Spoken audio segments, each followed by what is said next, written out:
Sir ఇంకోటి వాళ్ళకు ఒక డౌట్ అన్నట్టు, డౌట్ ఏంది అంటే సార్ ఇప్పుడు నేను బీటెక్ చేశాను, లేదు నేను పీజీ చేశాను, దీన్ని నేను ఇప్పుడు మామూలుగా ఏంటంటే అది ఇంటర్ క్వాలిఫికేషన్ తోని కదా, నేను చెయ్యొచ్చా అనేది ఇది చాలా వరకు ఉన్న క్వశ్చన్ అన్నట్టు వాళ్ళకు రేజ్ అవుతా ఉన్నది.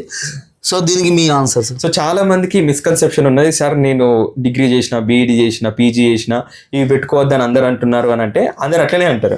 సో మీకు ఎక్కువ క్వాలిఫికేషన్స్ ఉంటే, ఎక్కువ క్వాలిఫికేషన్స్ పెట్టుకుంటే you will be the most deserved person కదా, మీకే ఎక్కువ అవకాశం కదా, ఇంటర్వ్యూలో మీకు ఎక్కువ మార్కులు రావడానికి అవకాశం ఉంది. అయితే మీరు దాన్ని కన్విన్సింగ్లో చెప్పగలగాలి. అంటే మీకు ఎక్కువ క్వాలిఫికేషన్స్ ఉంటే మీకు వేరే జాబ్ ఆపర్చునిటీస్ ఉంటాయి కదా, మీరు జాబ్లో జాయిన్ అయిన తర్వాత 4 రోజులు అయిన తర్వాత మీకు వేరే ఆపర్చునిటీ వెళ్ళిపోతారు కదా, అడిగే ఛాన్స్ ఉంది. కాబట్టి మీరు చెప్పగలగాలి మీకు ఈ జాబ్ ఎంత అవసరమో, ఆ ఇంటెన్సిటీ మీరు చెప్పే మాటలలో రిఫ్లెక్ట్ కావాలి, అప్పుడే కన్విన్స్ అవుతారు. సో అల్టిమేట్గా మీరు మీ ఇంటర్వ్యూ ప్యానల్ని కన్విన్స్ చేయగలగాలి, మీకున్న క్వాలిఫికేషన్స్కి మీకే జాబ్ ఇచ్చేటట్టు వాళ్ళని చేయించగలగాలి.